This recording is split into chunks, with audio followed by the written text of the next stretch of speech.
She was left bleeding to death with her twin newborns in the merciless Arizona desert until an Apache war chief bound them to his soul with a sacred vow that would shatter two worlds.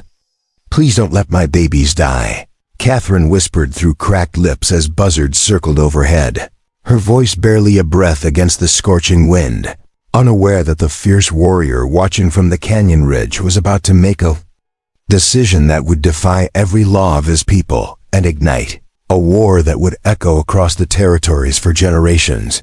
The wagon train had been 3 days out of Tucson when the Apache raiders struck like lightning from the Red Canyon walls. Catherine Sullivan pressed herself against the wooden planks of the supply wagon, her swollen belly making it impossible to run with the other settlers who scattered like tumbleweeds across the desert floor. The acrid smell of gunpowder mixed with dust and fear as bullets whined through the air like angry hornets. Before we jump back in, tell us where you're tuning in from, and if this story touches you, make sure you're subscribed, because tomorrow I've saved something extra special for you. "Catherine, get to the rocks," shouted her husband James, but his voice was cut short by the crack of a rifle. She watched in horror as he crumpled near the water barrels, his blood seeping into the thirsty sand.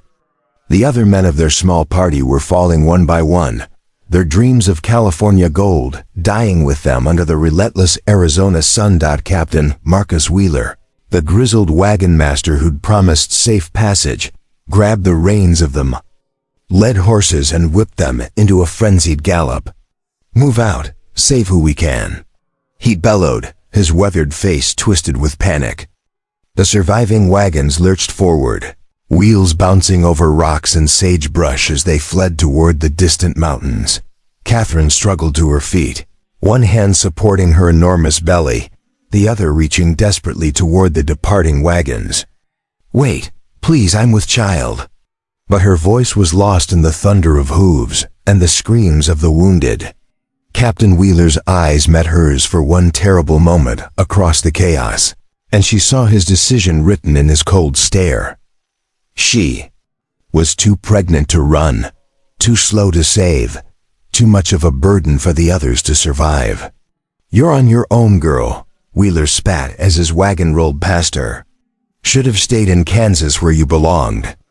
The words hit her harder than any bullet as she watched the dust cloud of the fleeing wagon train disappear into the shimmering heat haze, leaving her alone with the dead and dying in a landscape that showed no mercy to the weak. Catherine crawled behind a cluster of barrel cacti as another wave of pain seized her body like a vice. The Apache raiders had vanished as quickly as they'd appeared, taking horses and supplies, but leaving behind only death and silence. The sun beat down mercilessly, turning the desert into a furnace that baked the scattered belongings of her former companions. Her husband's body lay 30 yards away, his blue eyes staring sightlessly at the cloudless sky. She wanted to go to him, to close those eyes and whisper a final goodbye. But her body betrayed her as the first real contraction doubled her over with agony that made the Apache bullets seem like mere bee stings. "Not now," she gasped, pressing her back against the rocky outcrop. "Please God, not here." But her babies had their own schedule, and the trauma of the attack had triggered something that couldn't be stopped. The contractions came faster now, each one stealing her breath and bringing spots of darkness to the edges of her vision. She tore strips from her petticoat, the fine blue fabric her mother had sewn with such care back in Missouri, now becoming improvised medical supplies in this hellish place. Sweat mixed with tears as she prepared for what she knew would be the fight of her life. No midwife, no doctor, no gentle women to hold her hands and whisper encouragement. Just her, the pitiless desert, and 2 tiny lives demanding to be born. First baby came as the sun reached its merciless peak, sliding into the world with a cry that seemed to challenge the very heavens. A boy, perfect and red-faced, his lungs already strong enough to protest this harsh welcome to life. Catherine wrapped him in torn fabric, her hands shaking as she tried to remember everything her mother had taught her about childbirth during those long evenings by the Kansas hearth. Minutes later, His twin sister followed, smaller but no less fierce, her tiny fists already clenched as if ready to fight the world that had tried to kill her before she'd even drawn breath. Catherine pulled both babies to her chest, their warmth the only comfort. In a world that had suddenly become her enemy. Samuel and Sarah, she whispered, naming them after her own parents who would never see these grandchildren, never know that their daughter's final act had been to bring new life into a place of death. The irony wasn't lost on her even through the haze of exhaustion and blood loss. She'd traveled 2,000 miles seeking a new beginning, only to face what felt like the end of everything. High on the canyon rim, concealed behind a wind-carved sandstone formation, War Chief Ayanna of the Karakawoo Apache lowered his field glasses with hands that trembled slightly. He'd been tracking the wagon train for 2 days, not to attack it, but to ensure it passed through his territory without stopping to establish another settlement. The raid had been carried out by young warriors from a rival band, hot-blooded men who saw every white face as an enemy to be destroyed. Ayanna was 43 years old, his face carved by desert winds and marked by the scars of 100 battles. His long black hair was streaked with silver now, and his dark eyes held the weight of leading his people through the most dangerous time in their history. The white soldiers were coming in greater numbers each year, building their forts and stringing their telegraph wires across sacred lands. Like spider webs designed to trap his people's freedom, he'd earned his name, which meant Eternal Blossom. Not through gentle nature, but because his enemies withered while he endured, season after season, year after year. His war record was legendary among both Apache and cavalry alike. Colonel Harrison at Fort Bowie had placed $1,000 bounty on his head, calling him the most dangerous savage in the Southwest Territory. But now, watching the white woman struggle to give birth among the corpses of her companions, Ayanna felt something stir in his chest that had nothing to do with warfare or territorial disputes. 23 years ago, he'd held his own wife Itzel as she brought their son into the world during a blizzard in the Dragoon Mountains. The joy on her face, the fierce protectiveness that had blazed in her eyes as she held their child, had been the most beautiful thing he'd ever witnessed. Both his wife and son were dead now, killed by cavalry troops during a supposed peace negotiation. 3 winters passed. The memory of finding their bodies still woke him screaming some nights, still filled him with a rage that threatened to consume everything he touched. He'd sworn on their graves that he would never again show mercy to the white invaders who seemed determined to erase his people from the earth, yet something about the scene below held him frozen. The woman wasn't a soldier or a settler bent on claiming Apache land. She was simply someone caught between forces beyond her control, fighting for the lives of children who had no part in the wars their elders had started. Her courage in the face of certain death reminded him of Itzel, of the fierce determination that had made Apache women the backbone of their nation. As Ayanna watched, Catherine's strength began to fail. The blood loss was taking its toll, and her lips were already turning blue from dehydration in the brutal heat. The baby's cries were growing weaker, their tiny bodies unable to cope with the desert's merciless conditions. By nightfall, all 3 would be dead, their bones joining the countless others that littered this unforgiving landscape. Something made Ayanna close his eyes and reach for the medicine pouch at his belt. Inside were the sacred objects that connected him to the spirit world, an eagle feather from his vision quest, a piece of turquoise blessed by the tribal shaman, and a small piece of obsidian that had belonged to his grandmother. He held these items and opened his mind to whatever message the spirits might send. The vision came immediately, more vivid than any dream. He saw himself as an old man, surrounded by children and grandchildren, but these were not the Apache faces he expected. Instead, he saw blue eyes and brown hair, young voices speaking his language but carrying the features of 2 worlds.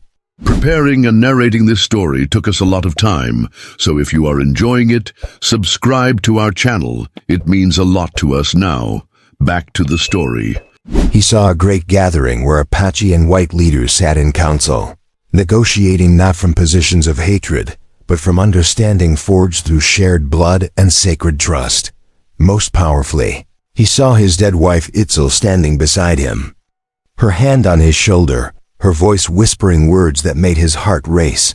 The spirits do not see color, my husband. They see only the courage to choose love over revenge, hope over hatred. These children are sent to heal what has been broken. When Ayanna opened his eyes, the vision's power still coursed through his veins like lightning. He understood now why the spirits had guided him to this place at this moment. This wasn't chance or coincidence. This was destiny calling him to make a choice that would either fulfill his people's highest traditions or damn him as a traitor to everything they died to protect. Ayanna began the treacherous climb down the canyon wall, his moccasined feet finding holds that would have been invisible to white eyes. Every step took him further from the safety of the high ground and deeper into a decision that could cost him everything. His warband would be furious when they learned what he'd done. The tribal council might strip him of his leadership. His own people might brand him as one who had been bewitched by enemy medicine. But as he drew closer to the dying woman and her children, Ayanna felt a certainty that burned brighter than doubt. The Apache way had always honored the protection of children above all else. Their creation stories spoke of the responsibility to nurture new life, regardless of where it came from. If he could save these innocents, perhaps the spirits would show him a path toward something better than the endless cycle of vengeance that was destroying both peoples. Catherine's eyes fluttered open as his shadow fell across her face. For a moment, she thought death had finally come to claim her, that the tall figure standing over her was some dark angel sent to escort her soul to whatever lay beyond. Then she saw the intelligence in his eyes, the careful way he assessed her condition, and realized this was no vision but a living man. "Please," she whispered, her voice barely audible, "my babies. Don't let them die." She tried to lift the twins toward him, her arms shaking with the effort. Ayanna knelt beside her, his trained eyes taking in the extent of her blood loss. The pale color of her skin, the way her breathing had become shallow and rapid. She was dying, probably had been since the difficult birth began. But the children were strong, their cries healthy despite their ordeal. With proper care, they could survive. He looked into Catherine's blue eyes and saw something that stopped his breath. There was no hatred there, no fear of him as the savage enemy she'd probably been taught to expect. Instead, there was only the desperate love of a mother willing to trust anyone, even an Apache war chief, if it meant her children might live. "I am Ayanna of the Chiricahua," he said in careful English, his deep voice carrying the weight of absolute commitment. "If you give me your children, I swear by the sacred mountains and the spirits of my ancestors, that they will be loved as my own blood, protected with my life, and raised to honor both the people they come from and the people who choose them." Catherine's eyes widened as she understood what he was offering. This fierce warrior, this enemy of her people, was proposing to adopt her children, to raise them as Apache. It went against everything she'd been taught about the savage tribes, everything the newspapers back home had printed about their supposed brutality toward white captives. But as she looked into Ayanna's eyes, she saw something that transcended race or culture or the bitter wars that had brought them to this moment. She saw the soul of a father, someone who understood the sacred responsibility of protecting children. She saw a man making a vow that would bind his honor and his life to the welfare of two babies who weren't even his own. "Their names," she gasped, using the last of her strength. "Samuel and Sarah Sullivan. Promise me you'll remember their names." "Samuel and Sarah," Ayanna repeated solemnly. "These names will be spoken with honor in my lodge. But they will also receive Apache names, names that will make them part of our people's story. He reached into his medicine pouch and withdrew. The piece of sacred turquoise. By this stone blessed by our holy men, I claim these children as my sacred trust. Their spirits will be guarded by mine, their future protected by my strength, their heritage honored in both worlds. Catherine felt a peace settle over her as she watched this powerful man cradle her babies with surprising gentleness. She'd expected to die alone and forgotten in this terrible place, her children's bones scattered by desert scavengers. Instead, she was witnessing something that felt like a miracle, a bridge built across the chasm of hatred that separated their peoples. Thank you, she breathed, her eyes already closing as her body surrendered to its injuries. Tell them their mother loved them enough to trust the bravest man she ever met. As Catherine's spirit left her body with the setting sun, Ayanna began the careful work of preparing for the most challenging decision of his life. He wrapped the babies in his own shirt, feeling their tiny heartbeats against his chest as he secured them for the journey ahead. Their blue eyes stared up at him with the trusting gaze of infants, who didn't yet understand that the world was divided into enemies and allies. He buried Catherine Sullivan with his own hands, marking her grave with stones arranged in the Apache pattern that would guide spirits safely to the afterlife. She'd shown courage worthy of any warrior, and he would ensure she received the honor due to a mother who died protecting her young. The other bodies he left for the desert, as was the fate of those who came as conquerors rather than guests. As he began the long climb back up the canyon wall with the twins secured against his chest, Ayanna felt the weight of prophecy settling on his shoulders. These children would change everything.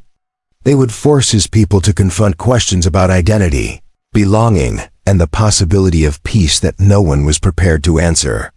They would challenge every assumption about racial barriers and cultural loyalty, but they would also represent hope in a way that nothing else could. If an Apache war chief could raise white children as his own, if those children could grow to bridge two worlds instead of destroying them, then perhaps there was another path forward besides the mutual annihilation that seemed inevitable. Desert wind picked up as night fell, carrying the scent of sage and the distant promise of rain. Ayanna looked down at the two small faces nestled against his chest and made a silent promise that went deeper than the vow he'd spoken aloud. These children would know love, would know strength, would know their place in both worlds. And when they were old enough to understand, they would learn that sometimes the greatest act of war is choosing peace. The first chapter of an impossible story had begun, written in blood and sacred trust under the endless Arizona stars. What came next would test every belief, challenge every boundary, and prove whether love could truly conquer the hatred that had torn the frontier apart. But tonight, in the silence of the desert, 3 heartbeats moved as one toward a destiny that would shake the foundations of 2 civilizations. The 3-day journey back to the Chiricahua stronghold in the Dragoon Mountains tested every fiber of Ayanna's resolve. The twins, whom he'd begun calling Nalnish and Desba in his mind, meaning he who works hard and she who goes to war, required constant attention. Every few hours he had to stop to feed them with water and the emergency pemmican paste that Apache mothers used when their own milk failed. His warhorse, a powerful stallion named Thunder Walker, seemed to sense the precious cargo and moved with unusual care across the treacherous mountain paths. On the second night, camped in a hidden canyon where ancient petroglyphs told stories of his ancestors, Ayanna found himself awake long past midnight. Samuel lay against his chest, tiny fingers wrapped around one of the war chief's callous digits, while Sarah slept in a makeshift cradle woven from desert grass and lined with soft deerskin. The contrast between his scarred hands and their perfect pale skin seemed to tell the entire story of the choice he'd made. He'd been thinking about Itzel constantly during the journey, remembering how she'd insisted that children were gifts from the spirit world, regardless of how they arrived. The Earth Mother does not ask if a seed is Apache or Mexican or white. She used to say while tending her small garden behind their wickiup. She only asks if it has the will to grow. Now holding these two unlikely seeds of possibility, Ayanna wondered if his dead wife had somehow guided him to that canyon where destiny waited in the form of a dying woman's desperate plea. The war. Chief's band was camped in a natural fortress carved from red granite, a place his people had used for generations when they needed to disappear from the world. Towering stone walls provided protection from enemies, while hidden springs supplied fresh water year-round. Ancient burial caves held the bones of warriors who defended this sanctuary long before the white man ever set foot in Apache territory. As Thunder Walker picked his way up the final approach to the stronghold, Ayanna could see smoke rising from cooking fires and hear the familiar sounds of his people going about their evening routines. Children laughed as they played games in the dust, their voices echoing off the canyon walls. Women sang softly as they ground corn or worked on beadwork by firelight. Warriors sat in small groups, cleaning weapons and sharing tales of recent scouting missions. It was a scene of peaceful domesticity that few outsiders would ever associate with the feared Chiricahua Apache. But Ayanna knew that peace was about to be shattered by the decision he'd made in the desert, the first person to spot the returning. War Chief was young Kiva, barely 16, but already one of the band's most promising scouts. The boy's eyes widened as he saw the bundles Ayanna carried, and his mouth fell open when he realized what those bundles contained. "War Chief," Kiva stammered, "what? Who are those children?" "Gather the council," Ayanna commanded, his voice carrying the authority that had led men through countless battles. "Tell them their war chief returns with a story that will change everything." Word spread through the camp like wildfire. Women emerged from their wickiups, their faces showing mixtures of curiosity and concern. Warriors abandoned their tasks to gather around the central fire pit where the most important decisions were always made. Even the children stopped their games, sensing that something momentous was happening. Ayanna dismounted slowly, his body stiff from 3 days of careful riding. He held both babies protectively as he walked toward the council fire, every step taking him deeper into a confrontation that would test his leadership like never before. These people had followed him through hell itself, trusting his judgment even when it meant attacking superior forces or making impossible escapes through hostile territory. But what he was about to ask of them went beyond military loyalty into the realm of cultural transformation. The tribal elders took their traditional places around the fire, their weathered faces grave in the flickering light. Taza, the eldest at nearly 80, had been Ayanna's mentor since childhood. His blind eyes seemed to see straight through to the war chief's soul as he waited for an explanation. Beside him sat Nach, Ayanna's war leader and closest friend, whose tactical brilliance had saved the band dozens of times. The Women's Council was represented by Lozan, sister to the great Chief Victorio, whose spiritual powers and fighting skills made her one of the most respected leaders in all Apache territory. "My people," Ayanna began, his voice carrying across the silent camp. 3 days ago, I witnessed something that the spirits meant for me to see. I found these children dying in the desert, abandoned by their own kind, protected only by a mother who gave her life to save them. He told them everything: the wagon train attack, Catherine Sullivan's courage, the sacred vision that had shown him a path towards something greater than endless war. As he spoke, he could see the reactions playing across familiar faces. Some showed understanding, others confusion, and a few displayed the kind of anger that could tear a tribal band apart. When Ayanna finished his account, the silence stretched like a taut bowstring. Then Mangus, a fierce warrior in his 30s whose entire family had been killed by cavalry troops, stood up with fury blazing in his dark eyes. "You bring the enemy's spawn into our sacred stronghold." Mangus's voice cracked like a whip.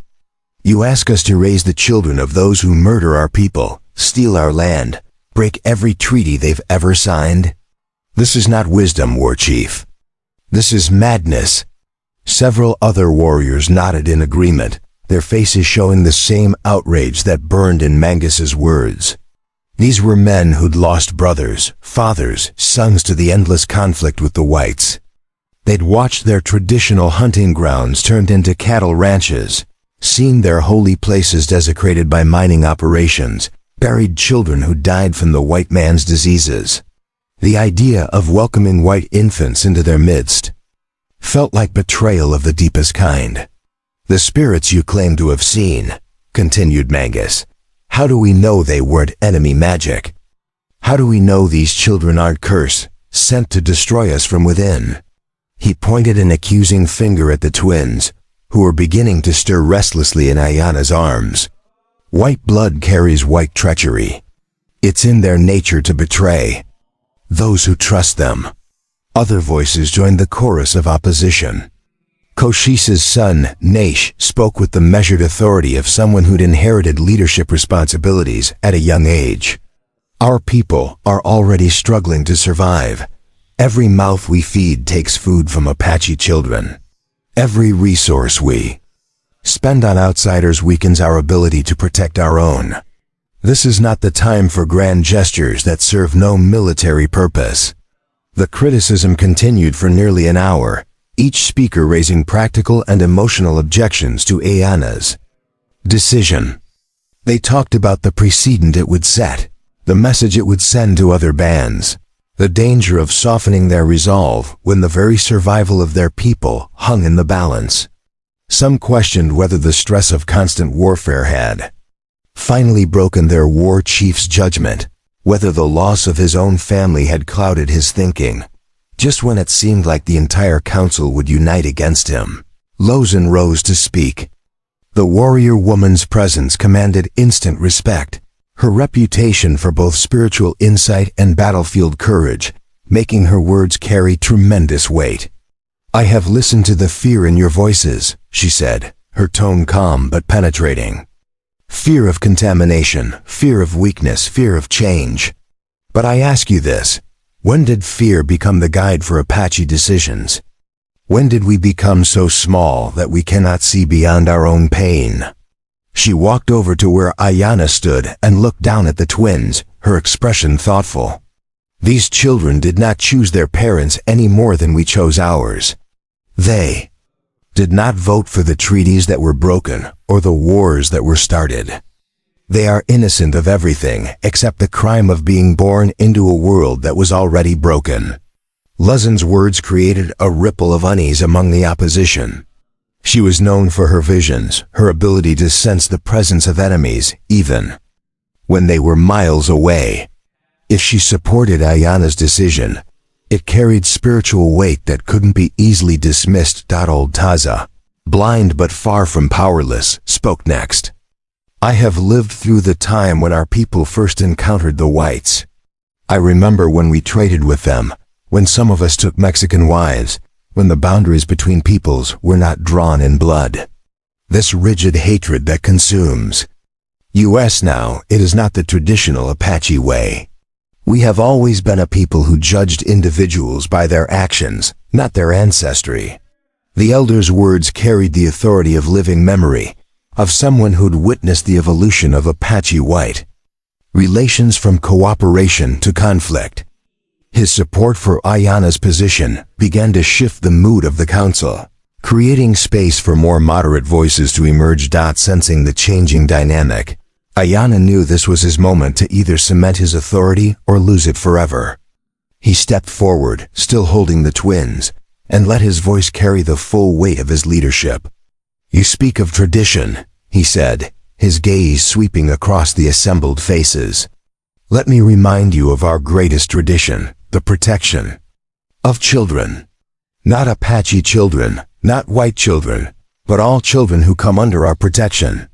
When Mexican soldiers attacked our camp at Horseshoe Canyon, did we not rescue the captive children they held, regardless of their heritage?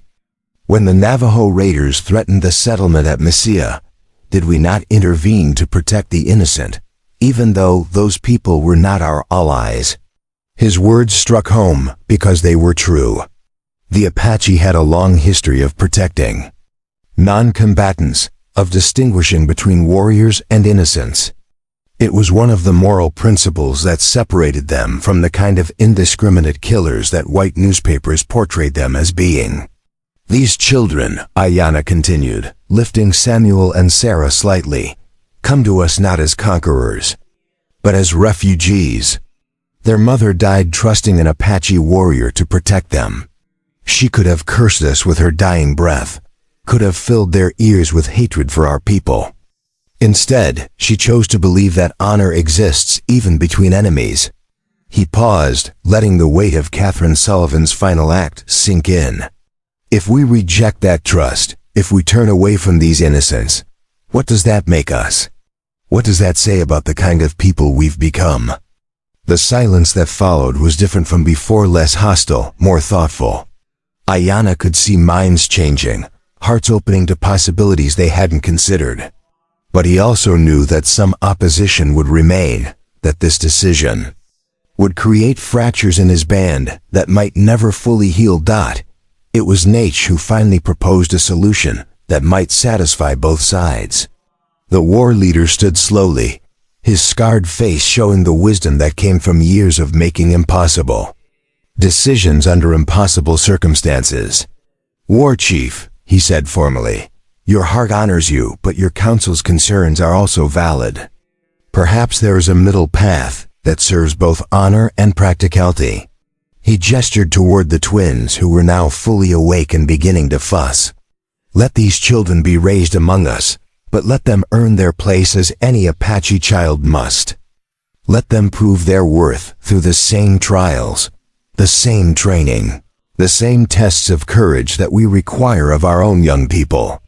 If they show Apache hearts, they will be Apache regardless of their skin. If they prove weak or treacherous, they will be sent away before they can do damage. The proposal was brilliant in its simplicity. It honored Ayanna's commitment to the children while addressing the practical concerns of the skeptics. It established clear expectations and measurable outcomes, removing the emotional elements that had made the debate so heated. Furthermore, Nate continued, let this be a test of our war chief's judgment as well. If these children grow to strengthen our people, his wisdom will be proven. If they bring only trouble, let him bear the responsibility for that choice. As the council moved toward consensus, Lozin stepped forward with a proposal that would seal the decision in spiritual terms. Let there be a ceremony, she said. A formal adoption that will bind these children to our people through sacred ritual. Let them receive Apache names, Apache spirits, Apache protection. But let them also carry the memory of their birth mother, so they understand the bridge they represent between worlds. The ceremony took place 3 days later as the full moon rose over the Dragoon Mountains. The entire band gathered in the sacred circle, their faces painted with symbols of protection and blessing. Ayanna stood at the center, holding Samuel, and Sarah as the tribal shaman chanted prayers in the ancient language.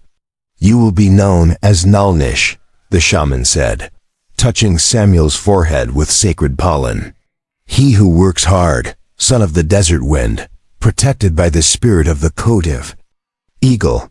Then he turned to Sarah, his voice equally solemn. You will be known as Desba, she who goes to war, daughter of the canyon stone, blessed by the spirit of the mountain lion. As the ceremony concluded, each member of the band came forward to touch the children and offer their protection.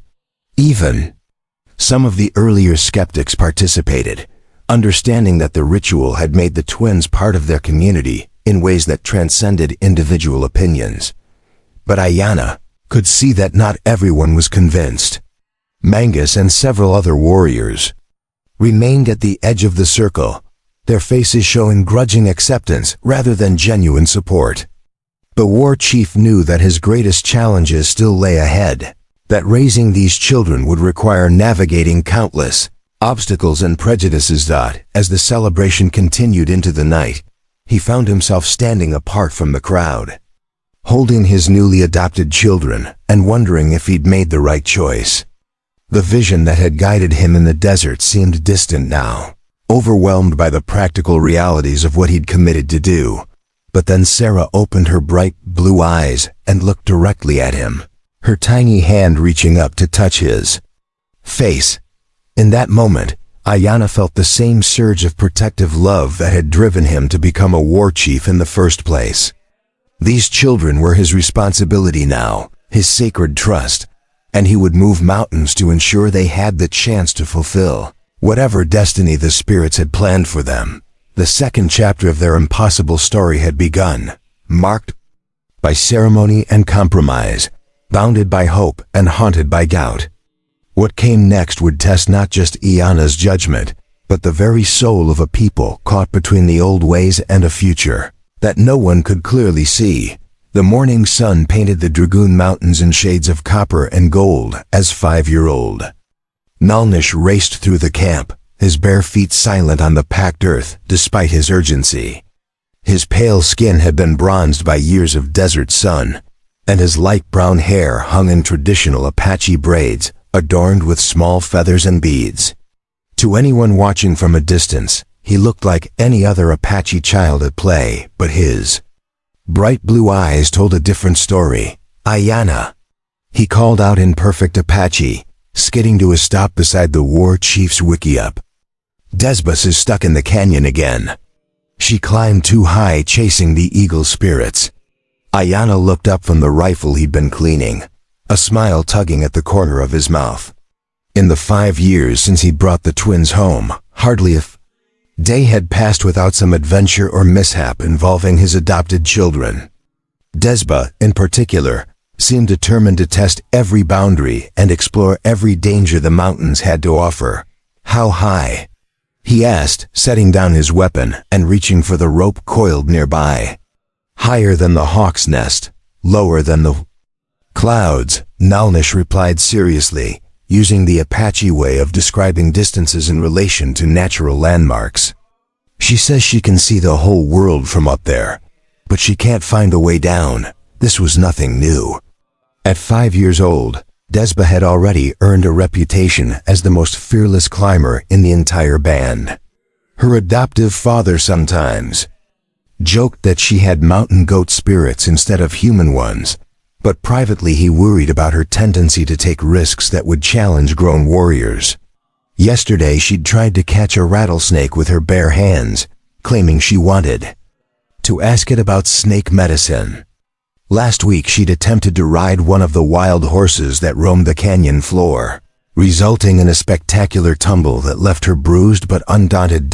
As Ayanna gathered his climbing gear, he reflected on how much his life had changed since that fateful day in the desert.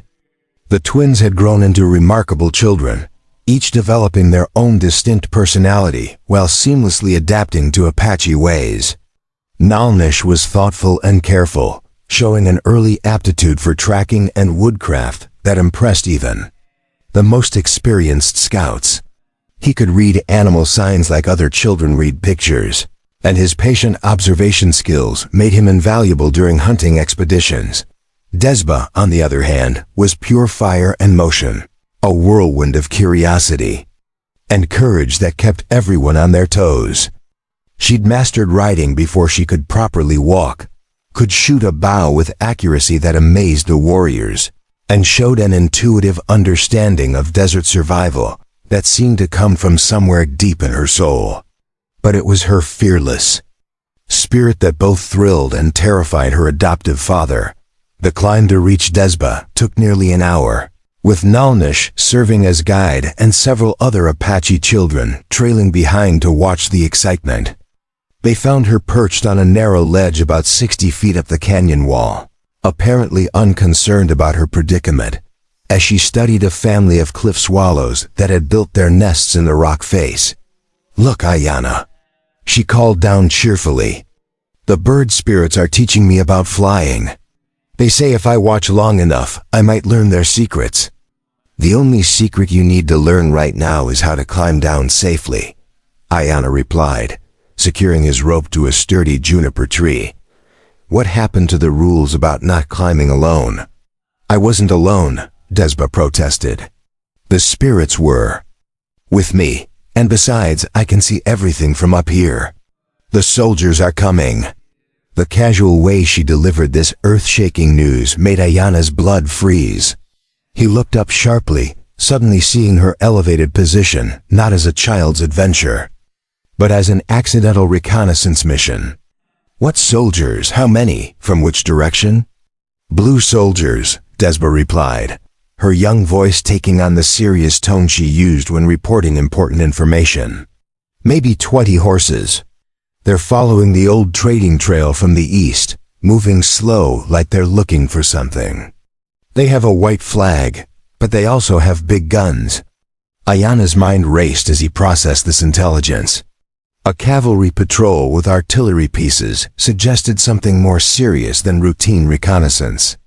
The white flag indicated they wanted to parley, but the heavy weapons suggested they were prepared for war if negotiations failed.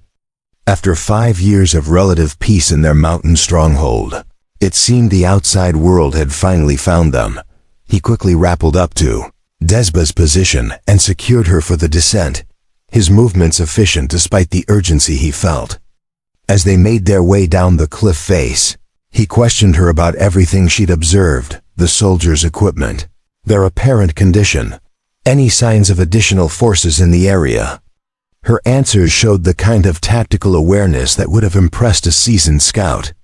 They look tired, she reported. Horses are dusty, men are drooping in their saddles, but their weapons are clean and ready. And Ayana? There's something else. They have someone with them who isn't a soldier. A man in black clothes who keeps looking at papers and pointing at the mountains. By the time they reached the canyon floor, runners had already spread word of the approaching cavalry throughout the camp. Warriors gathered their weapons while women began the practiced routine of preparing for either flight or siege. Children were called in from their games and assigned to help with the essential tasks that might mean the difference between survival and destruction. Ayana called an immediate council meeting, the first emergency session since the twins' adoption ceremony 5 years earlier. As the tribal leaders gathered around the central fire, he could see the same mixture of determination and concern that had marked their people's response to every crisis over the past decades.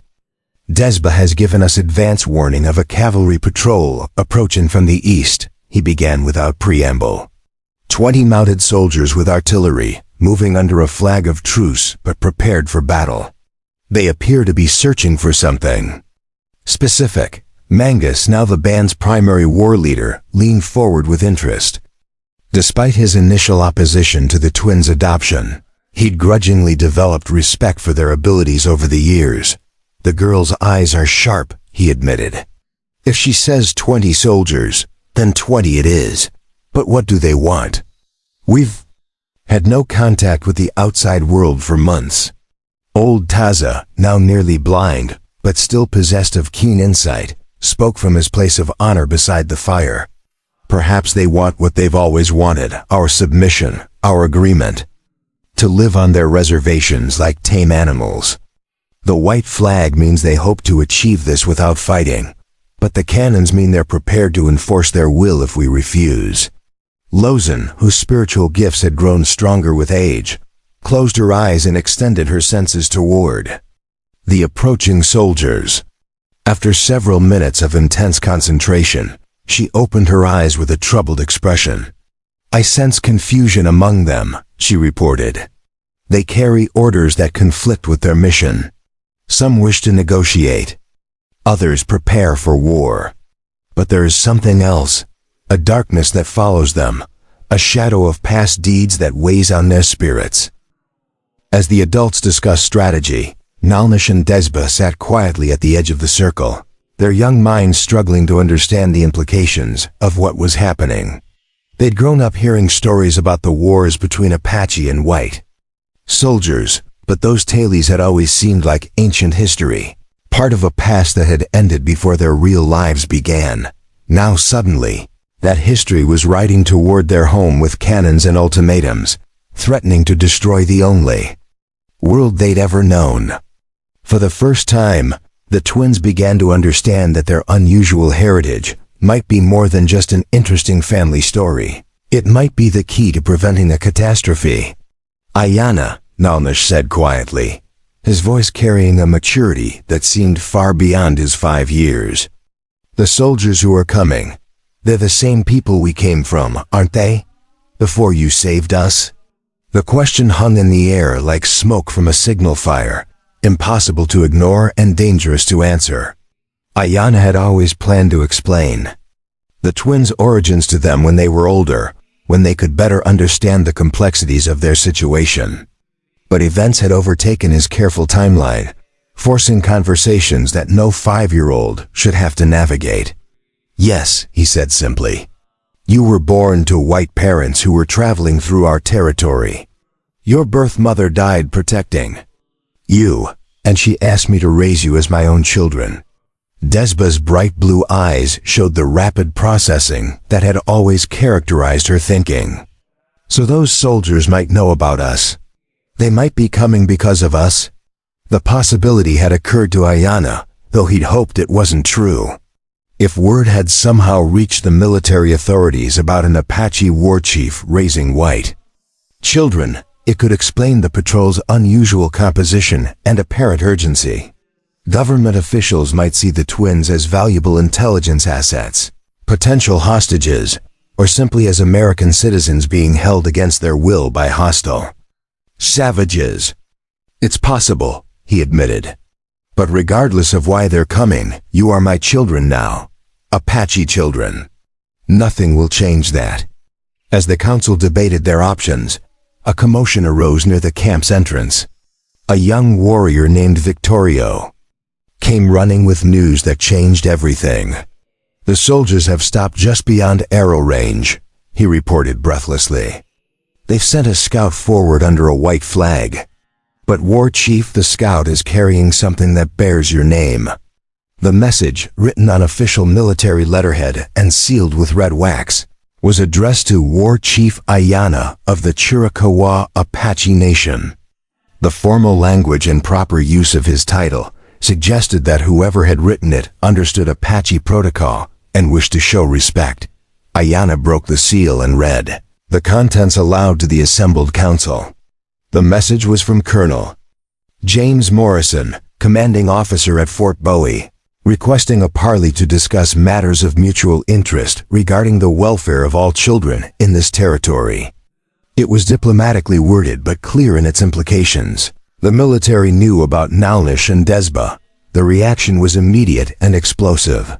Several warriors jumped to their feet, voices raised in anger and accusations. Some blamed Ayanna for bringing this trouble to their people, while others called for immediate attack before the soldiers could deploy their artillery.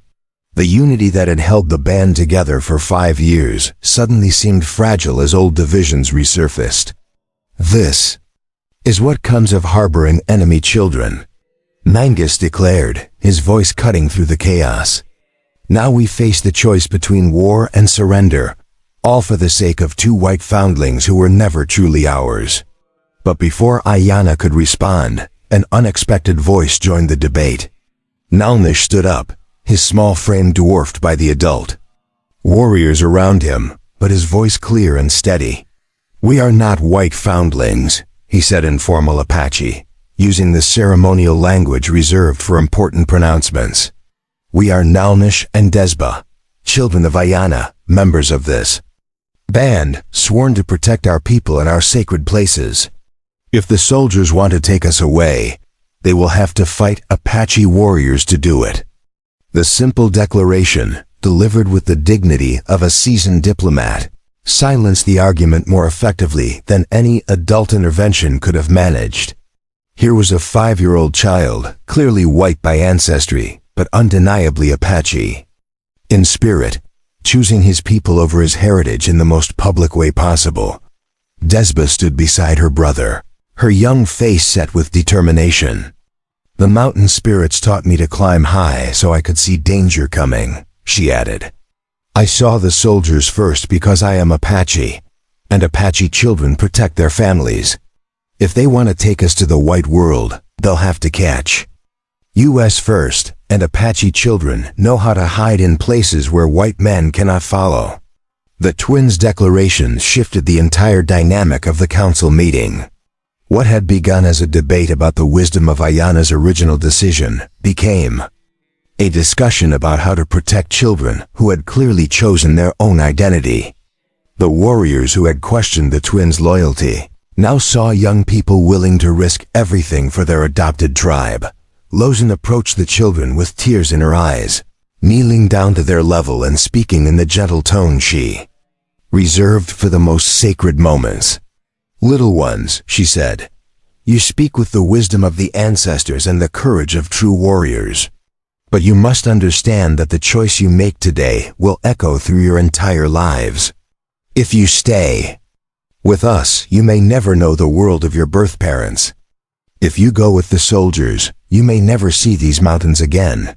Are you certain this is the path you wish to walk?" Nalnish and Desbo looked at each other with the kind of wordless communication that twins often share, then turned back to face the council with identical expressions of resolve. "We are certain," they said in unison, their voices carrying the finality of an oath. As the afternoon wore on, the Apache band prepared for what might be their most crucial negotiation in years. Ayana selected his best warriors to accompany him to the parley, choosing men known for their discipline and diplomatic skills rather than their ferocity in battle. The message to the soldiers had to be clear. The Apache were willing to talk, but they were also prepared to fight if necessary. The twins begged to be allowed to attend the meeting, arguing that their presence might help convince the soldiers that they were genuinely happy with their Apache family.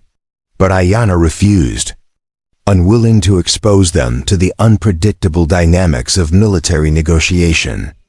Instead, he assigned Lozen to stay with them, knowing that her protective instincts and spiritual power would keep them safe no matter what happened. As the sun began to sink toward the western peaks, Ayana made his final preparations. He donned his finest war shirt, decorated with symbols of his victories and blessed by the tribal shaman. His weapons were cleaned and ready, but he hoped they would remain unused. Around his neck he wore the sacred turquoise that had sealed his vow to Catherine Sullivan 5 years earlier, a reminder of the promise that had started this entire journey. Standing at the edge of the camp, looking out toward the distant soldiers, he felt the weight of leadership more heavily than ever before. The decisions he made in the next few hours would determine not just the fate of 2 remarkable children, but the future of his entire people. The outside world had finally caught up with their mountain sanctuary, and there was no longer any place to hide from the forces that were reshaping the entire Southwest. But as he prepared to ride out and face whatever demands the soldiers brought, Ayana carried with him the memory of 2 voices speaking in unison. "We are certain." Sometimes the clearest wisdom came from the youngest hearts, and sometimes the greatest courage was found in the simplest choices. The 3rd chapter of their impossible story was about to reach its climax, where childhood innocence would meet adult politics, and where the bonds forged in love would be tested by the harsh realities of a world that had no patience for children who refused to choose sides. The ancient cottonwood tree that served as the traditional meeting place between Apache and outsiders had witnessed countless negotiations over the generations. Its massive trunk, scarred by lightning and carved with symbols from a dozen different tribes, stood like a sentinel in the neutral ground between the mountains and the desert floor. Spanish conquistadors had once parleyed beneath its shade. Mexican officials had signed treaties under its branches, and now American soldiers were preparing to add their own chapter to its long history of diplomacy and betrayal. Colonel James Morrison dismounted slowly, his weathered face showing the strain of 25 years of frontier service. At 52, he'd seen enough Apache warriors to know that underestimating them was a fatal mistake. But he'd also seen enough government bureaucrats to understand that failure to retrieve the Sullivan children would end his career in disgrace. The political pressure from Washington had been building for months, ever since a survivor from the original wagon train massacre had surfaced in California, carrying tales of a war chief who'd supposedly adopted white twins. Morrison's aide, Lieutenant Thomas Bradley, was barely 25 and fresh from West Point, his pristine uniform and nervous energy marking him as someone who'd learned warfare from textbooks rather than experience. Beside them stood the man who'd made this entire expedition necessary, Reverend Marcus Sullivan, younger brother of the children's dead father, who'd traveled from Kansas with legal documents claiming custody, and a burning desire to rescue his nephews from what he called savage captivity. "Remember, gentlemen," Morrison said quietly as they approached the meeting tree, "we're dealing with Ayanna himself. He's never been defeated in battle, never broken a treaty, and never harmed a non-combatant. If we can avoid bloodshed today, it'll be because he chooses to allow it, not because we're strong enough to force it." Reverend Sullivan's jaw tightened at the colonel's respectful tone. "They're holding Christian children against their will, Colonel. Corrupting them with heathen practices, teaching them savage ways. There's no negotiation to be had here, only the rescue of innocence from a godless wilderness." Morrison had dealt with enough missionaries and political appointees to recognize the dangerous combination of righteousness and ignorance that could turn a delicate situation into a massacre.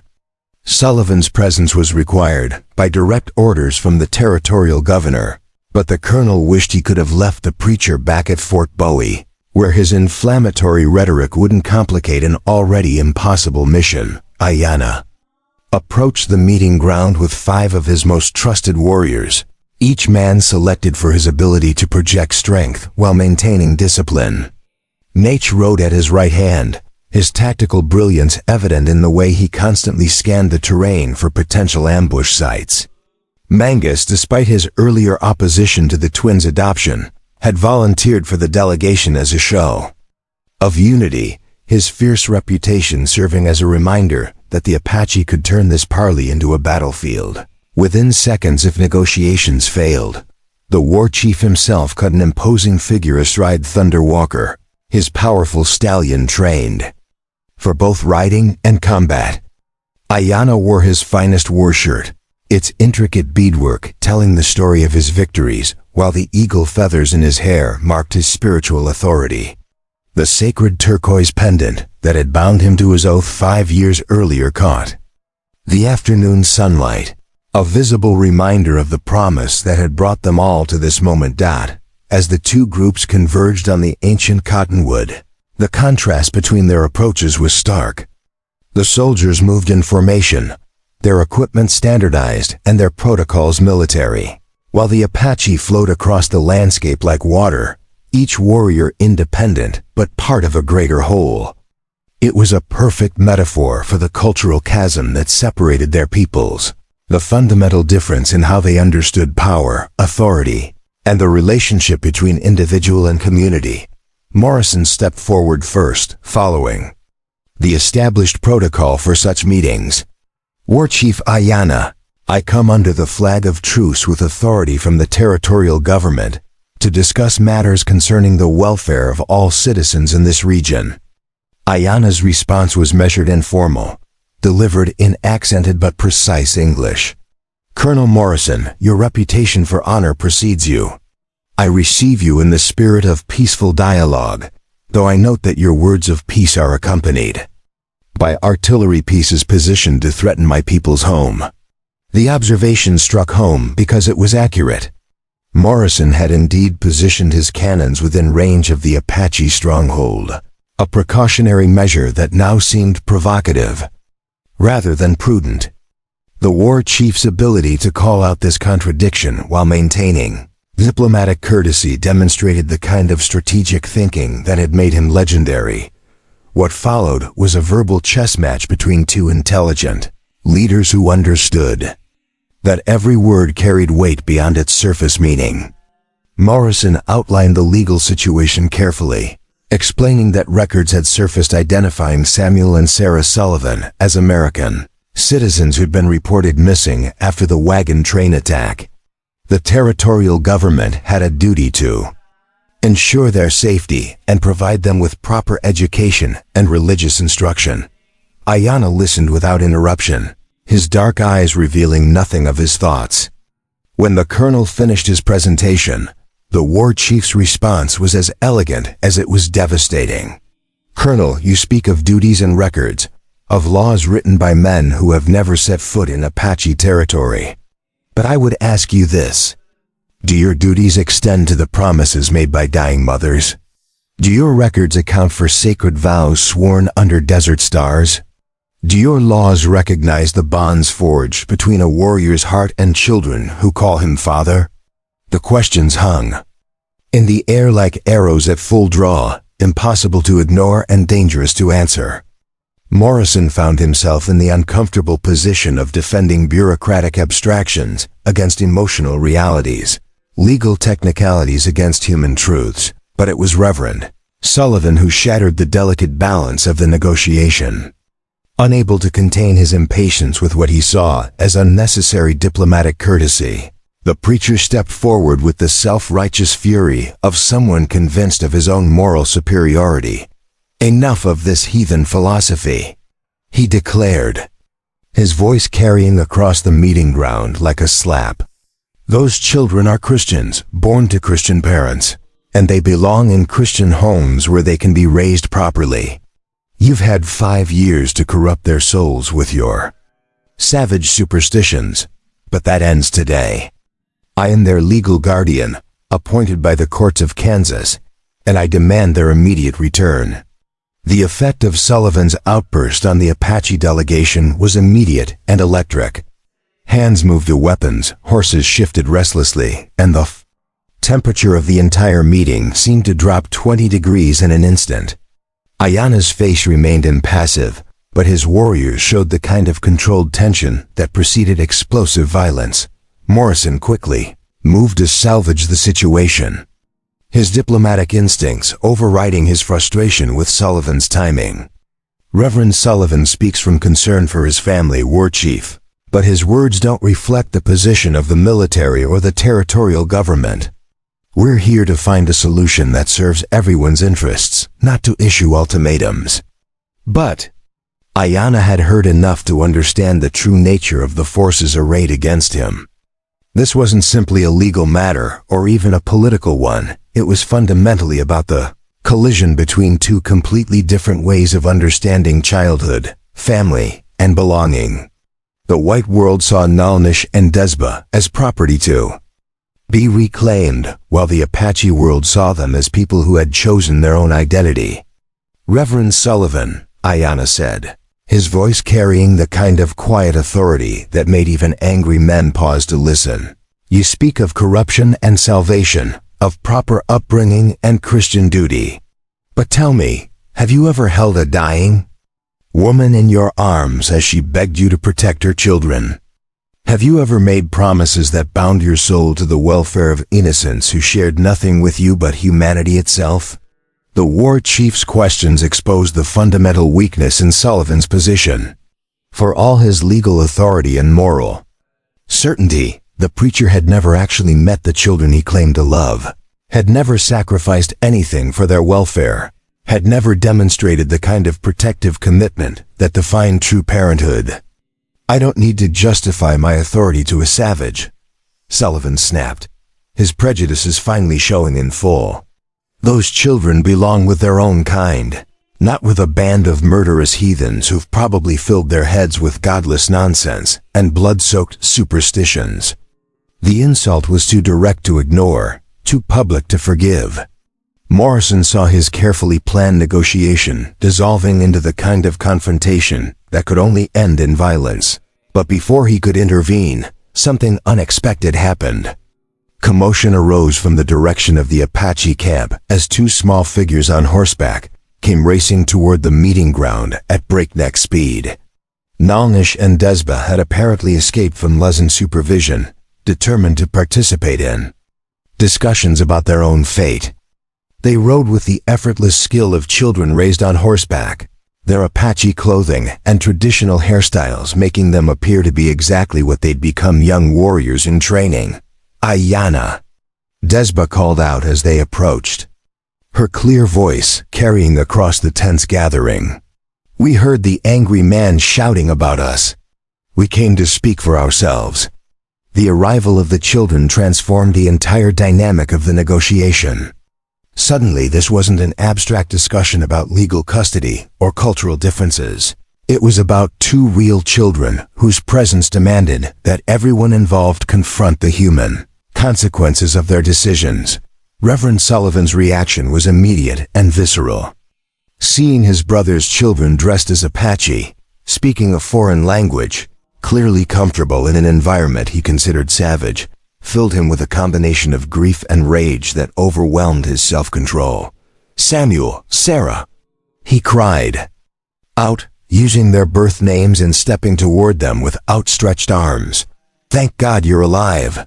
Uncle Marcus has come to take you home, away from these savages who've stolen you from your proper life."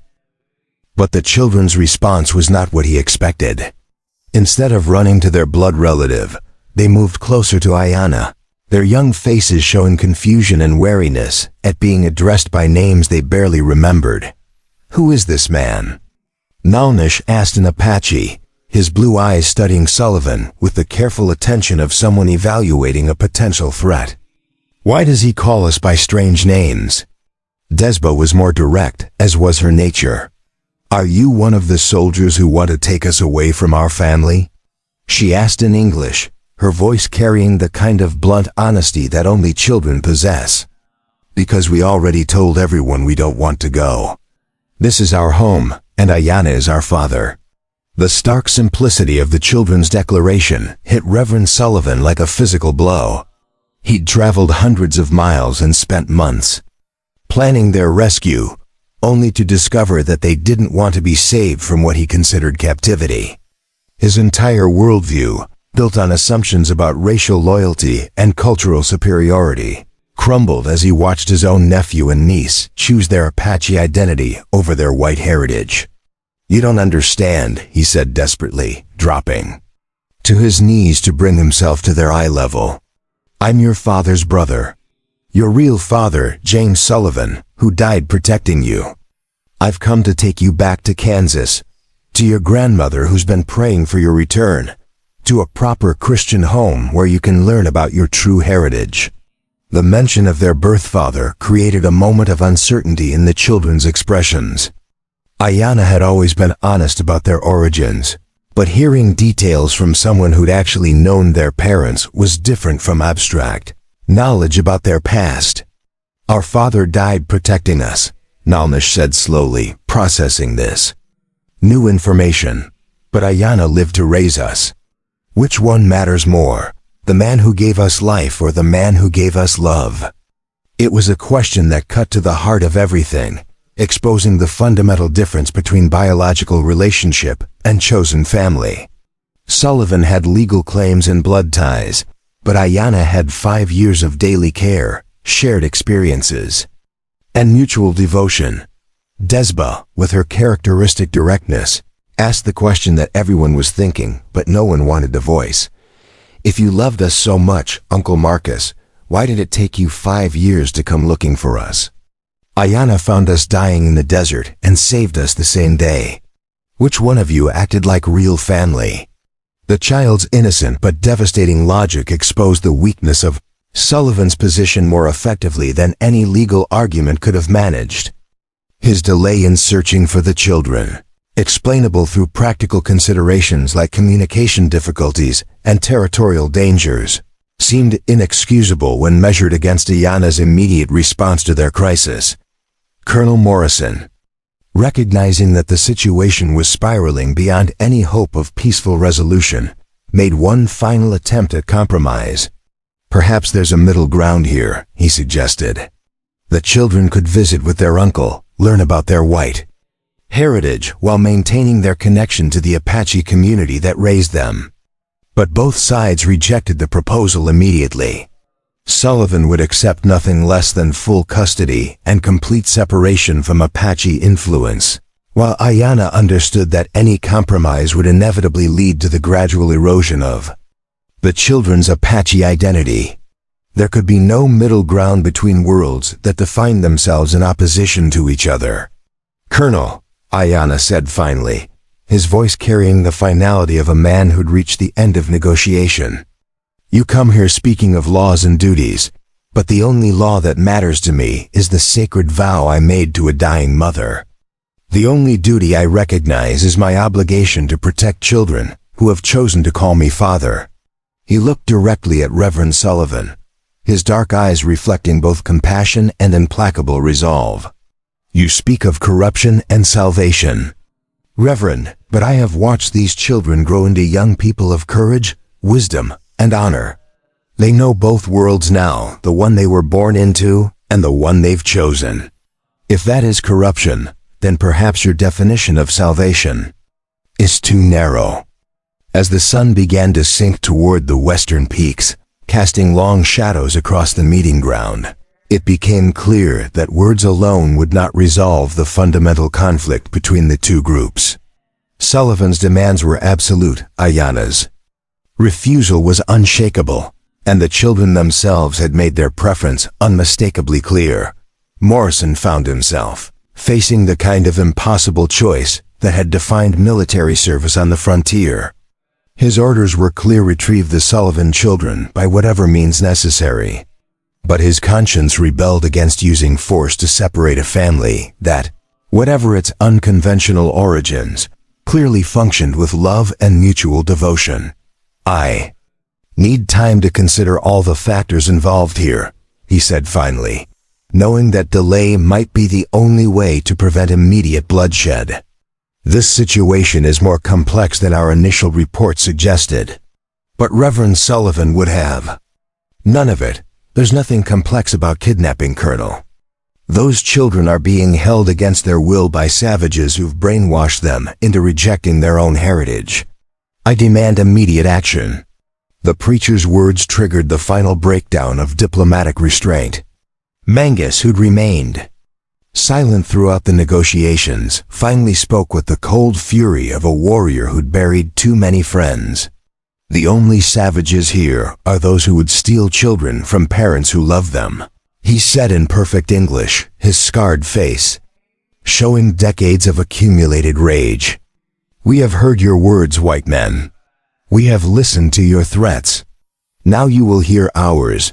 Any attempt to take these children will be met with war. Not skirmishes, not raids, but war that will burn across this territory until every fort is ashes and every settlement is dust." The threat was delivered with the quiet certainty of someone who'd spent his entire adult life turning such promises into reality. Morrison understood that he was no longer dealing with a custody dispute, but with the potential beginning of an Apache uprising that could consume the entire southwest. As darkness began to fall over the meeting ground, both sides withdrew to consider their options. But everyone present understood that the time for words was ending, and that what came next would be written in blood rather than negotiated with speeches. The fourth chapter of an impossible story had reached its breaking point, where love and law stood ready to destroy each other. In the name of protecting the same two children, the Apache camp buzzed with the quiet intensity of warriors preparing for what might be their final battle.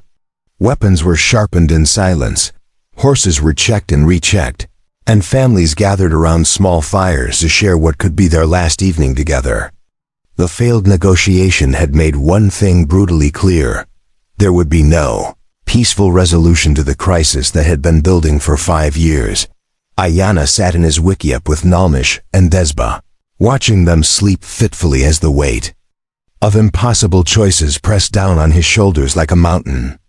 The children had been unusually quiet since returning from the parley, their young minds struggling to process the reality that their very existence had become the catalyst for a war that could destroy everything they loved.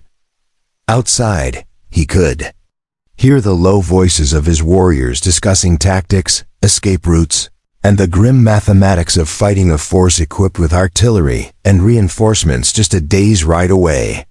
Mangus had been advocating for a preemptive strike, hitting the soldiers before they could deploy their cannons effectively. Nature favored a fighting withdrawal into the deepest canyons, where Apache knowledge of the terrain would offset the cavalry's numerical advantage. But every strategy they discussed ended with the same harsh reality. Too many good people would die for the sake of two children who'd never asked to become symbols of cultural conflict. As the night deepened, Ayanna found himself thinking about Catherine Sullivan, the brave woman whose dying words had set all of this in motion. She'd trusted him to protect her children, but she'd also trusted him to make choices that would serve their best interests. Now, for the first time since that fateful day in the desert, he wondered if keeping that trust might require the ultimate sacrifice, letting them go. The thought was almost unbearable. These children had become his heart, his reason for living, the bright future that had pulled him through the darkest period of his grief.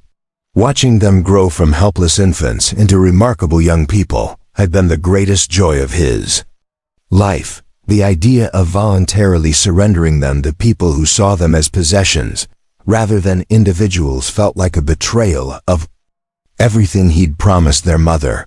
But what kind of father would he be if his love for them triggered a war that left them orphaned again, surrounded by the corpses of everyone who'd tried to protect them? Just before dawn, when the desert air was at its coldest and most still, a lone rider approached the Apache camp under a white flag. The sentries challenged him at the canyon entrance, but his response sent shockwaves through the entire stronghold. It was Lieutenant Bradley, Colonel Morrison's young aide, requesting an immediate audience with War Chief Ayanna. The lieutenant looked haggard, his uniform dusty and his horse lathered with sweat from hard riding. More importantly, he was alone, no escort, no backup, no sign of the military force that had been preparing for battle just hours earlier. His presence suggested either desperation or deception, and Ayanna intended to discover which. They met in the neutral ground just outside the camp's perimeter, with armed warriors positioned to intervene if the meeting proved to be a trap.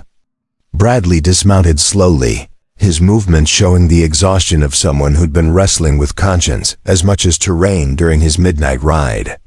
"War Chief," he began, his young voice cracking with strain, "I come without authorization, against direct orders, to warn you of what's planned for this morning."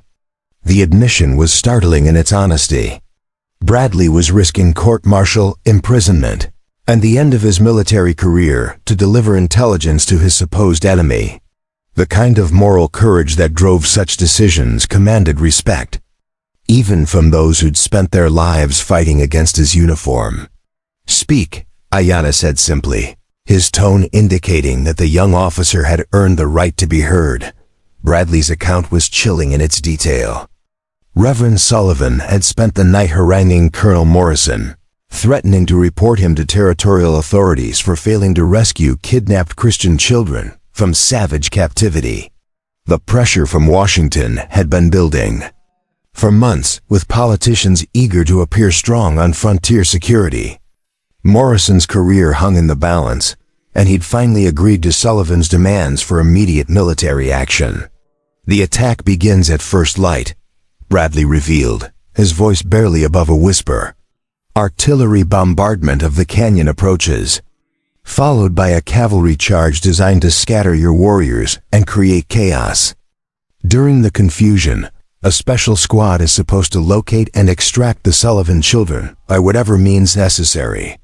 The plan was tactically sound but morally bankrupt, the kind of strategy that prioritized objectives over ethics. It would almost certainly succeed in its immediate goal of retrieving the twins, but at a cost in Apache lives that would make the rescue indistinguishable from massacre. What made Bradley's warning even more remarkable was his explanation of why he'd chosen to deliver it. The young officer had joined the army believing in noble ideals about protecting innocent civilians and bringing civilization to wild frontiers.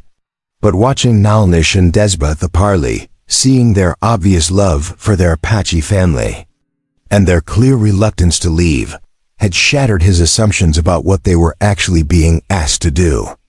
"Those children aren't prisoners, War Chief," he said, his West Point training warring with his moral instincts. They're family members who happen to have different colored skin than the rest of their relatives.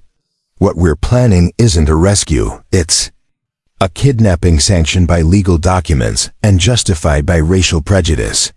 The lieutenant's words carried the weight of someone who'd lost his illusions and found his conscience in the same moment.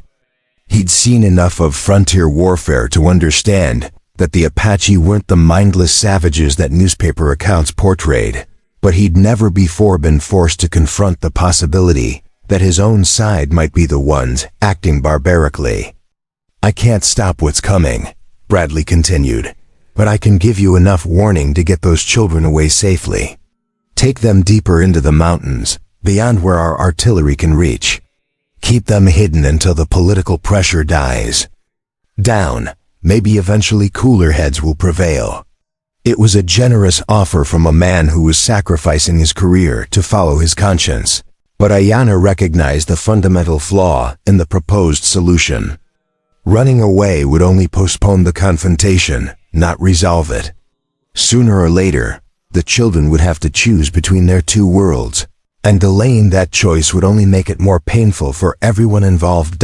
As the eastern sky began to show the first pale hints of dawn, Ayanna made the most difficult decision of his life. He would not run from the approaching battle, nor would he allow his people to die in a hopeless fight against overwhelming odds. Instead, he would do something that violated every warrior instinct he possessed. He would surrender the children voluntarily, but on terms that honored both their Apache upbringing and their white heritage. "Lieutenant Bradley," he said formally, "return to your colonel with this message.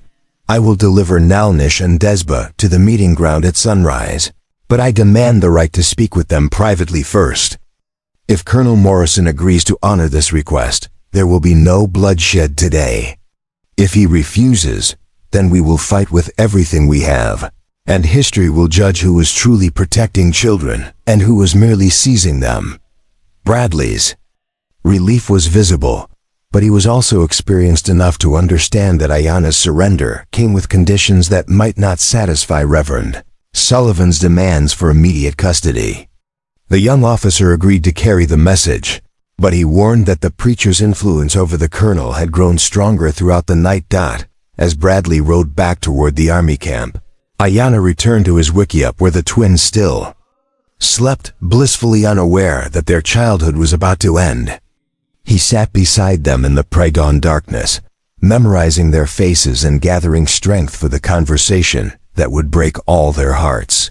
Nalnish and Desba woke to find their father sitting vigil beside their sleeping gnats. They immediately sensed that something fundamental had changed. The expression on Ayanna's face was one they'd never seen before, a combination of infinite love and infinite sadness that spoke of decisions too painful to bear. "Are the soldiers coming?" Desba asked, her 5-year-old directness cutting straight to the heart of the situation. "Yes, little warrior," Ayanna replied, using the pet name he'd given her as a toddler when she'd first shown her fearless spirit. "They're coming, and they have weapons that could hurt many of our people if we try to fight them." Nalnish, always the more contemplative of the twins, processed this information with the analytical mind that made him such a gifted tracker. "So we have to go with them," he said quietly, "to protect our family." The simple statement, delivered without self-pity or dramatic protest, showed the kind of mature wisdom that made Ayanna proud and heartbroken in equal measure. These children understood sacrifice in a way that most adults never would, accepting necessary losses with the stoic courage that defined Apache culture at its finest. "I want you both to know," Ayanna said, fighting to keep his voice steady, "that these 5 years have been the greatest gift of my life. Watching you grow, teaching you our ways, seeing you become young people of honor and courage, nothing will ever take that away from us." He reached into his medicine pouch and withdrew 2 small objects that had been waiting for this moment, since the day he'd first held them as infants. For Nalnish, there was a piece of turquoise carved with the symbol of the tracking wolf, representing his gift for reading the natural world. For Desba, there was an eagle feather blessed by the tribal shaman, honoring her fearless spirit and her ability to see far distances. "These will remind you of who you are," he said, placing the talismans in their small hands. "Not just Apache, not just white, but children of two worlds who carry the best of both. Whatever happens, wherever you go, remember that courage comes from the heart, not from the color of your skin." What happened next would haunt Ayana for the rest of his life, but it would also confirm his belief that these children were destined for something greater than anyone had imagined. Instead of crying or protesting or clinging to him in desperation, Nalnish and Desba exchanged one of their wordless twin communications and then did something that demonstrated wisdom far beyond their years. "Ayana," Nalnish said formally, using the respectful tone reserved for addressing elders, "we want to ask you for something before we go. Anything, my son. Teach us about our birth parents. Tell us everything you know about James and Catherine Sullivan, so we can honor their memory properly." The request was stunning in its maturity and its generosity. These children were choosing to embrace their full heritage rather than rejecting the world they were being forced to enter. They were preparing to bridge the gap between their two identities instead of allowing themselves to be torn apart by competing loyalties. Desba added her own request with characteristic directness. "And when we're with the white people, we want to tell them about you, about our Apache family, about all the good things we learned here. Maybe if they understand that we were loved, not stolen, they'll stop being so angry about everything." The simple plan to serve as ambassadors between their two worlds, rather than victims of their conflict, showed the kind of visionary thinking that could potentially heal wounds that had been festering for generations. If these children could grow up carrying the best values of both cultures, if they could demonstrate that racial boundaries were less important than human connections, then perhaps their forced separation might ultimately serve a greater purpose. As the sun cleared the eastern peaks, casting long shadows across the canyon floor, Ayana began the walk that would end his role as their father and begin their journey into an uncertain future. The twins rode beside him on their favorite ponies, dressed in their finest Apache clothing but carrying their sacred talismans hidden beneath their shirts. The entire band had gathered to witness their departure, faces showing the kind of stoic dignity that Apache people had perfected over centuries of enduring loss. There were no dramatic farewells or public displays of emotion, just the quiet respect of warriors honoring courage wherever they found it. Lozen approached the small procession as it neared the canyon entrance, her spiritual gifts allowing her to see possibilities that others missed. "War Chief," she said quietly, "the spirits whisper that this separation is not permanent. These children will return to us when they're grown, bringing knowledge and wisdom that will help both peoples find a path to peace." The prophecy offered hope, but it also emphasized the years of separation that lay ahead. Ayana would have to trust that his 5 years of love and teaching had given the twins strong enough foundations to survive whatever challenges awaited them in the white world.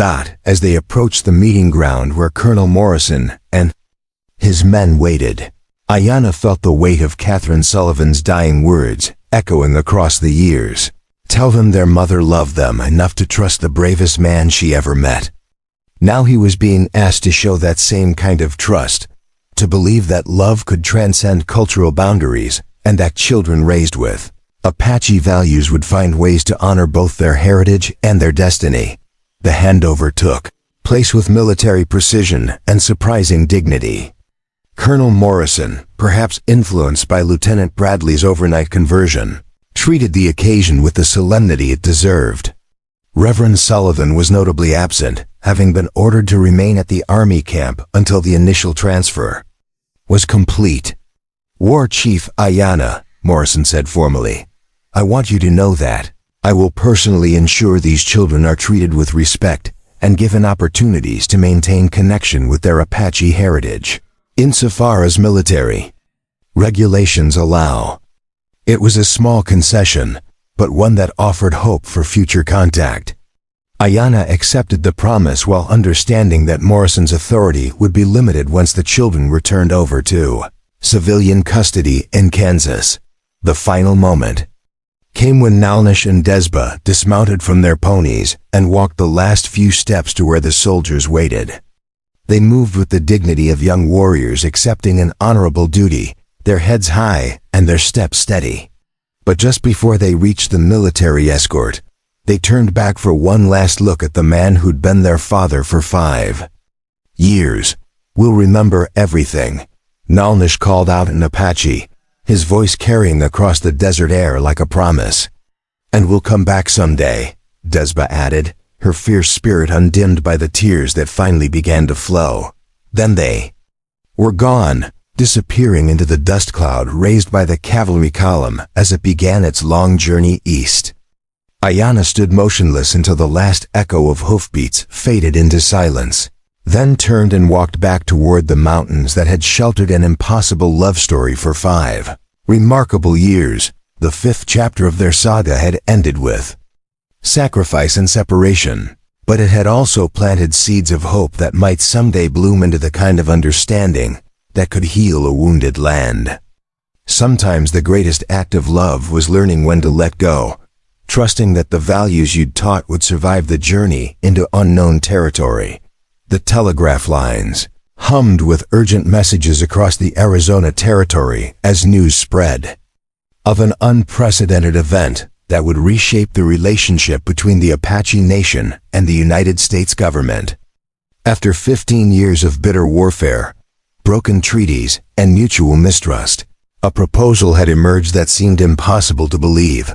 A formal peace negotiation led by 2 young interpreters, whose very existence challenged everything both sides thought they knew about racial loyalty and cultural identity. Samuel and Sarah Sullivan, known to the Apache as Nalnish and Desba, had returned to the Southwest as adults, carrying credentials from the Bureau of Indian Affairs and a mandate from President Andrew Johnson himself to explore possibilities for lasting peace.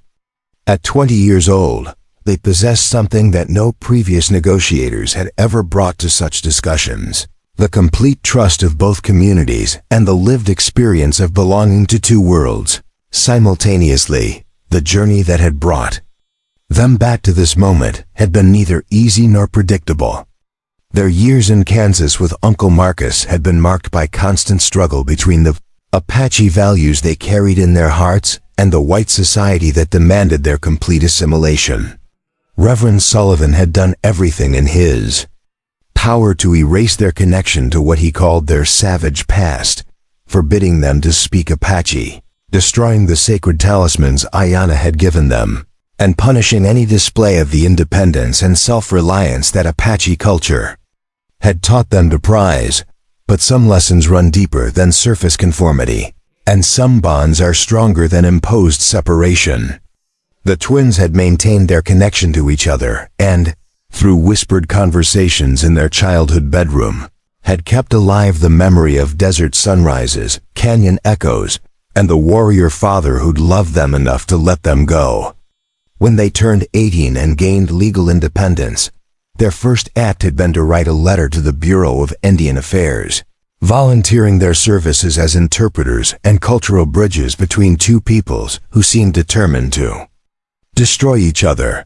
The meeting was set to take place at the same ancient cottonwood tree where their childhood had effectively ended 15 years earlier, but this time the circumstances were dramatically different. Instead of ultimatums and threats of war, both sides were coming to the table with genuine desire to find alternatives to the endless cycle of violence that had consumed the Southwest for decades. General George Crook, the new military commander for the region, had replaced the rigid tactics of his predecessors with a more nuanced understanding of Apache warfare and culture.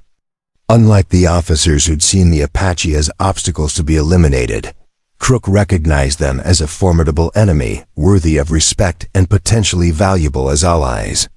The general's willingness to consider unconventional solutions had created the opening that made these negotiations possible. On the Apache side, Ayanna himself would lead the delegation, now 58 years old and bearing the accumulated wisdom of someone who'd spent decades protecting his people through the most dangerous period in their history. The years since the twins' departure had been marked by countless battles, narrow escapes, and the gradual realization that military resistance alone could not preserve Apache independence. The time had come to explore whether diplomacy might achieve what warfare had failed to accomplish. But the most remarkable aspect of these negotiations was the presence of Samuel and Sarah themselves. No longer the frightened children who'd been torn between two worlds, but confident young adults who'd learned to navigate both with equal skill. Their very appearance was a testament to the possibility of synthesis. Dressed in a combination of formal American attire and subtle Apache accessories, speaking flawless English with occasional Apache phrases, carrying themselves with the poise of people who belonged everywhere and nowhere simultaneously. When Ayanna first saw his adopted children approaching the meeting ground, he felt his warrior's composure crack for the first time in decades. The boy and girl he'd raised had become a young man and woman whose faces carried the features of their white heritage, but whose bearing and presence reflected the Apache values he'd worked so hard to instill.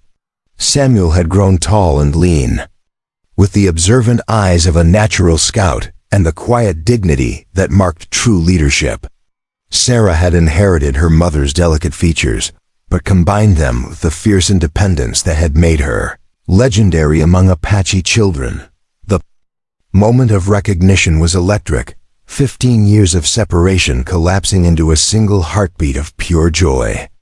But both sides understood the delicate nature of the situation, and the reunion was conducted with the formal courtesy appropriate to diplomatic proceedings. The twins approached their adoptive father with the respectful deference due to a chief, but their eyes carried messages that transcended protocol. "War Chief Ayanna," Samuel said in carefully formal Apache, "we return to you as messengers of peace, carrying the hopes of both peoples for an end to the sorrows that have divided us for too long." Sarah's contribution was more direct, reflecting the personality that had made her famous for climbing impossible heights.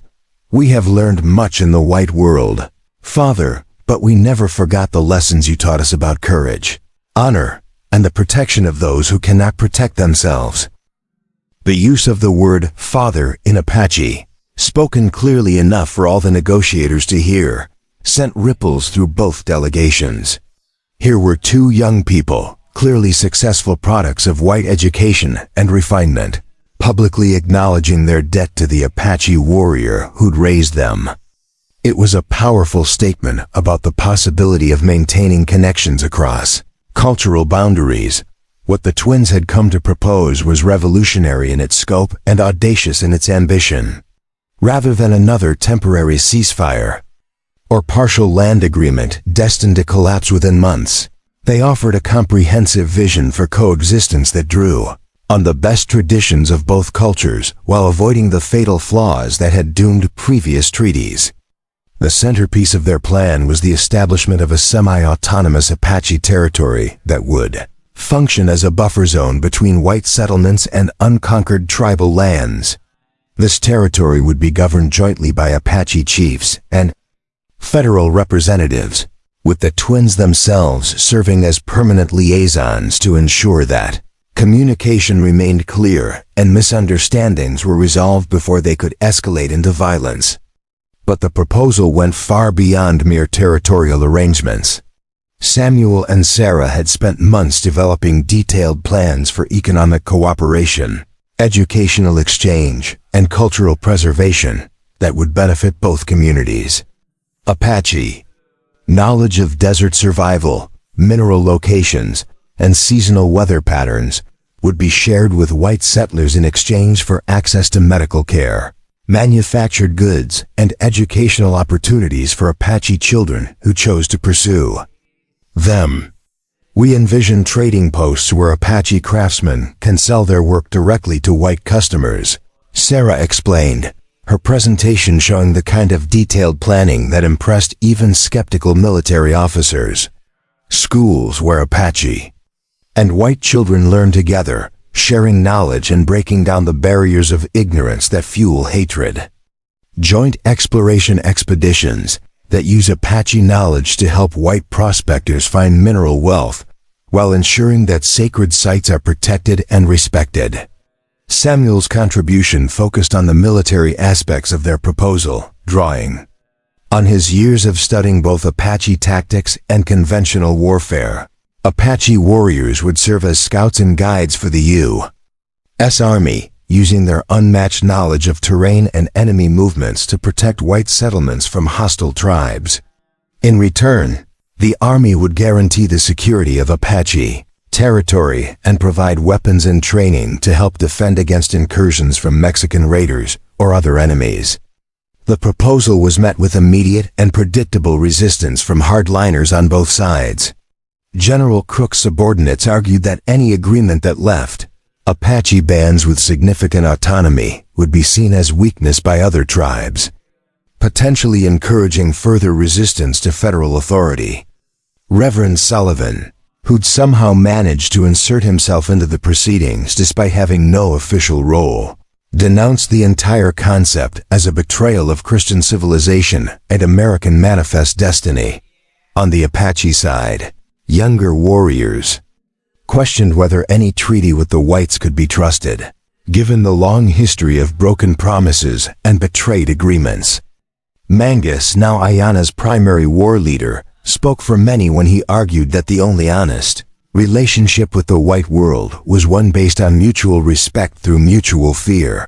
But the twins had prepared for such objections, and their responses drew on 15 years of experience navigating between conflicting worldviews.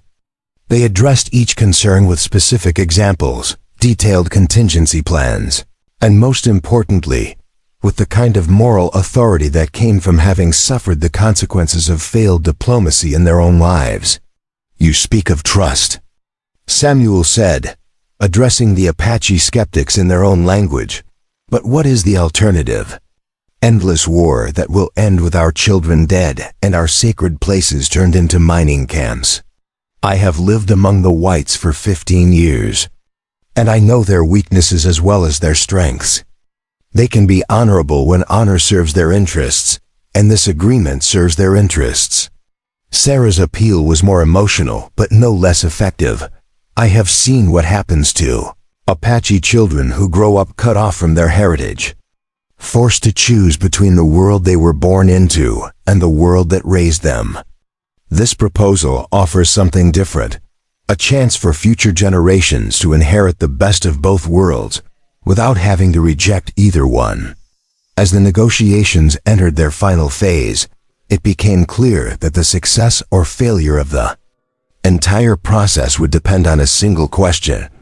Did Ayana trust the children he'd raised to navigate the complexities of a world that had tried to tear them apart? Everything he'd taught them about honor, courage, and the protection of the innocent was now being tested in the most public way possible.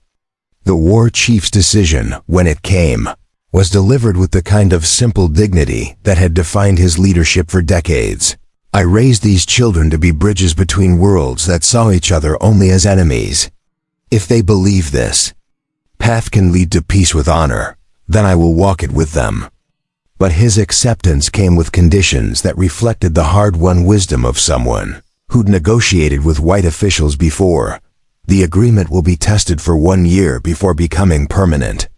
During that time, both sides will have the right to withdraw if the terms are not being honored. Apache bands that choose not to participate will not be penalized, and those that do participate will retain the right to defend themselves if attacked. The conditions were reasonable and demonstrated the kind of careful thinking that gave even skeptics confidence in the proposal's viability. General Crook accepted them immediately, recognizing that a 1-year trial period would provide valuable information about the feasibility of long-term cooperation while minimizing the political risks of a more permanent commitment. The ceremony that formalized the agreement combined elements from both Apache and American traditions. creating something entirely new that honored the complexity of what was being attempted. Apache sacred objects were placed alongside Christian Bibles and American flags, while the twins themselves served as living symbols of the synthesis being proposed. The most moving moment came when Ayanna stepped forward to perform a traditional Apache adoption ceremony, formally welcoming Samuel and Sarah back into the tribal community while acknowledging their role as bridges to the outside world. The ritual, conducted in the ancient language with full ceremonial regalia, demonstrated to everyone present that Apache identity was strong enough to encompass multiple loyalties without being diluted or destroyed. "You left us as children torn between two worlds," Ayanna said, his voice carrying across the gathering like a prayer. "And you return as adults who have learned to carry both worlds within your hearts. Let your example teach all of us that strength comes not from rejecting what we don't understand, but from finding ways to honor everything that has shaped us." The twins' response, delivered in unison as they'd done so often as children, carried the weight of prophecy. "We go forward not as Apache or as whites, but as children of a new world where courage is measured by the willingness to build rather than destroy, where honor is found in protecting both the old ways and the new possibilities." 5 years later, the experimental territory had become a model for Indian-white cooperation that was being studied and replicated across the American West. Apache scouts had become legendary for their effectiveness in protecting settlements from hostile raids, while Apache craftsmen had established thriving businesses that brought prosperity to both communities. Schools where Apache and white children learned together had produced a generation of young people who saw diversity as strength rather than threat. Samuel had been elected as the territory's first Native American territorial representative, using his position to advocate for indigenous rights while demonstrating that Apache leaders could govern effectively within American political systems. Sarah had established a network of trading posts and educational centers that spanned 3 states, becoming one of the most successful businesswomen in the Southwest while never abandoning her commitment to preserving Apache culture. But perhaps most importantly, their success had inspired other mixed heritage individuals to step forward as cultural mediators, creating a growing movement of people who refused to be confined by traditional racial categories. The children who'd once been torn between two worlds had become the founders of a third world that honored both their heritages while transcending the limitations of either. Ayanna, now in his 70s but still sharp and vital, often sat beneath the ancient cottonwood tree where so much of their story had unfolded, watching Apache and white children play together in the dust where armies had once prepared for war.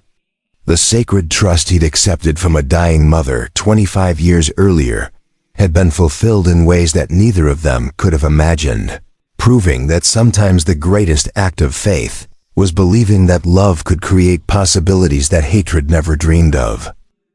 The impossible story that had begun with blood and desperation in the desert had ended with hope and cooperation under the same endless sky, demonstrating that the human heart was vast enough to hold all the colors of the world without losing its essential truth. In the end, that truth was simple. Children belong to those who love them best, and love itself knows no boundaries that courage cannot cross. Up next, you've got 2 more standout stories right on your screen. If this one hit the mark, you won't want to pass these up. Just click and check them out. And don't forget to subscribe and turn on the notification bell so you don't miss any upload from us.